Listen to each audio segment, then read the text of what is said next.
Hello friends, welcome to my channel. Let's have a look at problem 128 together, longest consecutive sequence. For this problem, we're going to share a set and check solution in this video. First, I'll read through the statement of the problem. Then we will analyze the problem and share the idea. And finally, we share the code. First, let's look at the statement of the problem. So given an unsorted array of integers called nums, return the length of the longest consecutive elements sequence. So we shall write an algorithm that runs in linear time. So 2 points are to be noticed at first. So first one is that the array is not sorted. So due to the requirement for linear time complexity, so we cannot use sort in this problem. And secondly, we are considering the longest consecutive elements sequence or subsequence. The one like in example 1, 2, 3, 4. So it forms a chain by the elements, each increment by 1.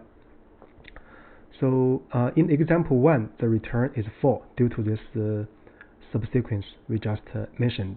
And in example 2, so the return is none. Actually, the subsequence is 0, 1, 2, up to 8. For this example, we noticed one thing. So here are 2 zeros, but a simple observation is that equal elements, no matter how many we have in the nums, they do not produce consecutive elements. So essentially, only one plays the role. So that's an important one to be noticed. So let's look at the constraints. So the length of nums can be 0 and it can be up to 10 to the power 5, and elements in the nums is bounded in absolute value by 10 to the power 9. With that said, let's look at the method and the key procedure. The method we're going to use is again the set and the check method. We have used this method to solve a number of Leetcode problems. Here is another practice. So the idea is the following. So for such a chain or longest consecutive element sequence, we just only need to check from the bottom, the smallest number upwards, or from the largest number downwards. So we do not need to check subsequences starting from 2, 3 here, or 4. So if we look upwards, let me restate. So if we want to do it upwards, we just need to check from 1. We do not need to check from 2, 3, and 4. And if we decide to check from 4 downwards, we only need to check from 4. We do not need to check from 3, 2, or 1. So with that said, let's look at the example and the procedure. So here, this example is cooked up from example 1 by adding 1, 200 and 1, 4, just to indicate that the only thing that is important is the set, right? So if we use a set operation to transform this nums to be a set, the right part is the set we get. Then we're going to check upwards to fix the idea. So, but in the code we will write a solution also using check downwards. So from here, actually, this is the numbers in the set. And the right column is the length of longest consecutive element sequence starting from that number. For example, starting from 104 and 200, the length is 1. And starting from 1, 3, 2 are 4, 2, 3 respectively. So the return is 4. But notice that actually we do not need to check for 2, 3, and 4, because 2, 3, and 4 is part of the chain starting from 1. So 1, 2, 3, 4. So with that said, let's first look at the code, and then we come back again to have a better digest. So before we share the code, here are some questions or connections. First is that it might be good to look the two-sum problem again, using the dictionary and set method to do that problem in linear time. And also another thing that is connected, maybe examine the way we find the root in the union find when we implement the find method. With that said, let's share the shortcode. In the first version, I'm going to check from upwards. Check towards up, the up, in other words, from the bottom. So first, I'm going to make a set from out of the nums. So that's touches the key point of the problem. And then we're going to initialize a variable called result, whose initial state is 0. The reason is that the nums can have length 0.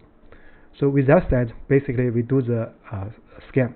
So we are going to traverse the numbers in the set for y in aux. We are going to first check if y is the beginning of a longest consecutive element subsequence. If so, we are going to continue. Otherwise, we just jump out. So if y minus 1 in aux, this means that y is not the smallest element in the chain. So we're going to jump out this for loop. Otherwise, we're going to initialize a length variable to check the length of the longest consecutive elements starting from y. So basically, this is a while loop. While y plus length is in the set, then we're going to increment the length by 1. And then we check another number, y plus 2, but length is incremented to be 2. So we just use the y plus length again. So that the length actually plays a 2 role. So with that said, after we jump out of this while loop, we're going to we have already get the length of the longest consecutive element sequence starting from y. Then we are going to reset the state of the result. The result will be maximum of its previous state and the length. So with that said, we are ready to return the result. So let's quickly do a check and then check the generic case. So this passes the example 1. Now let's check generic case. It passes the generic case. So let's come back to here. So as we mentioned that for 2, 3, and 4, we didn't check in this code. So that's one point to be noticed. Another point to be noticed that is here we are writing the check from the smallest element upwards. So we can do the same symmetrically using the downwards check. Let me copy this code and then change the first one to be version v1, and then I just change a little bit downwards check, and then when we see y in the set, I'm going to check if y is the top element in the chain. If so, I do the check, otherwise I do not. So for this, I'm going to check if y plus 1 in the set. If y plus 1 is in the set, it means y is not the top of the chain. So I jump out of the for loop. Otherwise, I'm going to set length equals 1, and then I change this sign to be minus. Right, so that also gives the result. Let's do a generic case check. So yeah, that's about it. So basically, that's the same solution, but 2 versions. So based on different thought directions. With that said, I guess that's about it for this videos. Thank you very much.